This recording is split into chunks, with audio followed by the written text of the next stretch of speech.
In a study of more than 3,100 top employees in 10 countries, few could provide evidence that their teams were making money for the company or creating new products and services.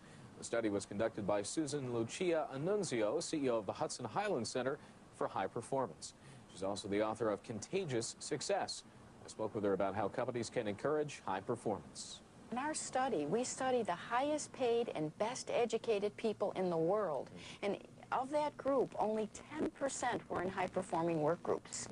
So we're hiring these people for their brain power, and yet we're telling them what to do and not having human dialogue to figure out, is the goal achievable? Can we make the result we need? What types of industries were you looking at there? Was it a broad spectrum? Yes, we studied across industry and across geography, and regardless of industry or geography, there were three main drivers of high performance. Valuing people, treating smart people like they were smart, optimizing critical thinking, where an environment where the values that were talked about were actually lived, and seizing opportunities where people were able to take their challenges and turn them into opportunities for growth. So many people, regardless of how smart they are, and especially if they're just out of school and they have the knowledge that they've had through education, but don't necessarily have the job skills and working with people in an environment like this. How do you marry the two?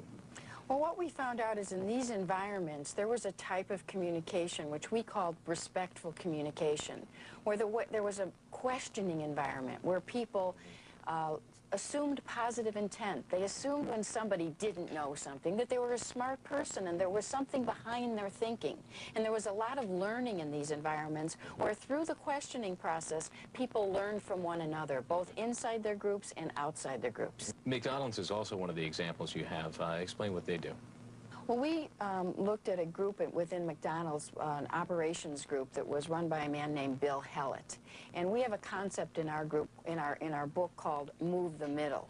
What we're saying is first identify your high-performing groups, then find the ones that are closest and get them to collaborate together and move what we're calling the almost theirs to high performance. Well, McDonald's does that. This group with Bill Hallett and his team is a worldwide group. It's like a SWAT team that goes around to different regions in the world, and they not only share best practices, I mean, the way you cook a French fry is the way you cook a French fry, but the franchisees in the other regions around the world have other kinds of problems. And through this collaborative model of learning what their problems are, what practices have been shared around the world, and working together and coming up with solutions, they've been able to increase the performance of different regions of McDonald's around the world. What are some of the biggest mistakes that people make in these group environments? Well, we found that although we were able to identify a global standard for high performance, it didn't necessarily last.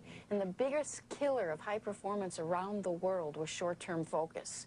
That when groups would become high performing, several people would say things to me like, oh yes, our group was high performing, and then our budget got cut, our resources got cut, and our goals were raised.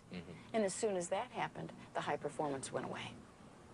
Susan Lucia Annunzio, CEO of the Hudson Highlands Center for High Performance and author of Contagious Success.